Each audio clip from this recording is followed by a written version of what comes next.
Let me welcome the legendary, the author, producer, the oh my gosh, there's just so many accolades I can bestow on him, Mr. Chuck D. Let me welcome Chuck D to the Karen Hunter Show.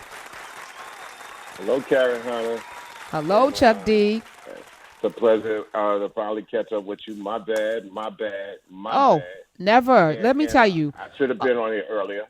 it's all right. It's right on time. We've been circling each other, social media and social life. But admirer. I love your focus, your energy. I've been rocking with you silently since you were on Air America. That's how long with Rachel Maddow. That's how far back from a social justice standpoint I've been rocking with you. Of course, musically, Public Enemy. I mean, come on.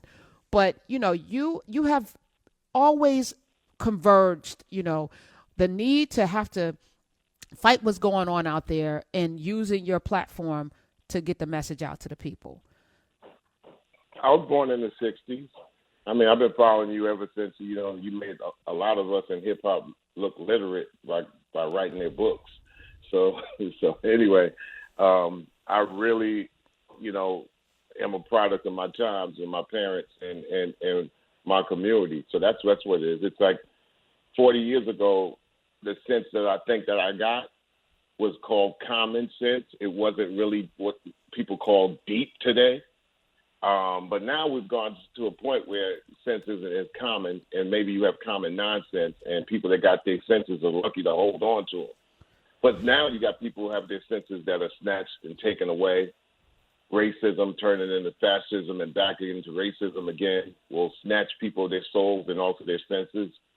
So I'm happy to have a piece of it. If I got a piece of it, I know something. Why not spread it? That's always been my point of view. And you're quite right, Karen, when you talked about Fight the Power being 40 plus years, because when we made Fight the Power, Spike Lee and Do the Right Thing, it was the second Fight the Power. I was influenced heavily by the Fight the Power by the Isley Brothers in 1974 and 1975, which spoke to the time right there, right on the disastrous cumber end of Nixon and that administration and what the government had ramshot through the people at the particular time.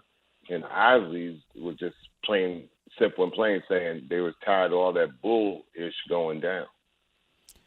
Do you think, as we've come through these decades, we seem to land right back at the place where we're fighting? We were talking today about Breonna Taylor. They had a settlement, $12 million, and then we look at the white woman that was killed in Minneapolis by Muhammad Noor, who got sentenced really quickly by a jury to 12 and a half years in prison, and they settled for a record $20 million. The value of our lives seem to not ever increase unless we're in chains or in bondage, or unless somebody can make money. Is it time for us to rethink this experiment here as participants in it? And I'm not talking about from a voting standpoint, because I think as long as Right, we're here, right, we're right. gonna have to vote, we're gonna have to fill out the census, we're gonna have to protest, we're gonna have to do all of the things as long as we're here. But is it a time for us to sit and re-strategize?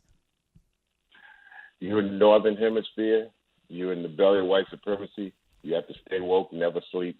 It's just the way it is. And the reason why, if you want to say a fight to power is relevant, sadly relevant to 2020, is because people come and people go. People have been born since that record was done, that fight to power that we made, and people have died and transitioned. And a lot of older people in the last couple of years, especially this year, have transitioned on out. So you can never say, didn't we do this before? Hey, haven't we been here before? The answer is some of us, and fewer of us, and many have not. So that's why you do your best to try to erode that systemic racism, obvious racism, and unjust laws, no matter where you are. The fallacy is that you got to obey and follow the law, but if the law is unjust, then you got to go attack and chip away at it and still kind of like keep the collective lives that you do have and keep the energy up. Artists and culture have been prominent on doing those things, so we got to keep that up. But action comes from words. But what kind of action? What play are you calling that's going to lead you further into the field instead of into the backfield and on your ass in the end zone on the other way? So I speak a lot of sports analogies. I speak a lot of the terms that the average everyday person can understand. We probably got to use those analogies more often than not, because if we start sounding scientific on things, it tends to put the masses to sleep, and that's what the powers that be want. They want the masses turned into them asses. They just move the M over. So I'm a MC of note. So when I speak very quick on analogies like that, some will get what I just said. Some will catch it a little bit later, and some will totally miss it, like a taxi cab in 1987. Chuck D is in the building. Not physically because we're social distancing. And how are you COVIDing? Good. I'm moving around. I ain't letting nobody know where I'm going and how I'm moving.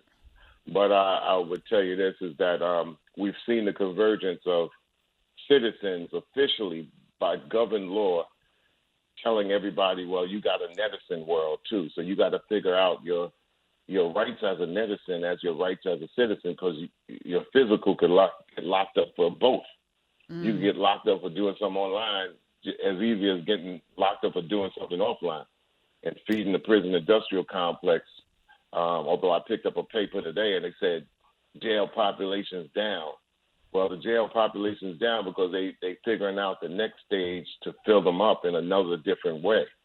And that's the monster story that we need to know, or those that think, or feel that they're woke, that you want to be able to continue to tell the monster tales of when they incarcerate you, when they lock masses of your people up, whether they're going to call it, these houses that are on the borderlines, that they say, these camps, or whether they're just going to lock you up for some petty BS crime that you have a quote-unquote record on. I think when it comes down to the insensitivities of policing in the United States of America, I think the point is it's been inconsistent, and it is inconsistent because it's based on counties, which are like plantations. There's never one standard.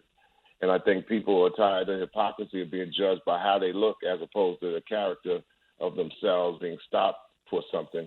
And when people see like somebody getting away with AKA murdering somebody and getting a slap on the wrist, and then somebody getting pulled over for a busted tail light and being accosted, I think that's been the normal narrative, that people say, get the F out of here, man.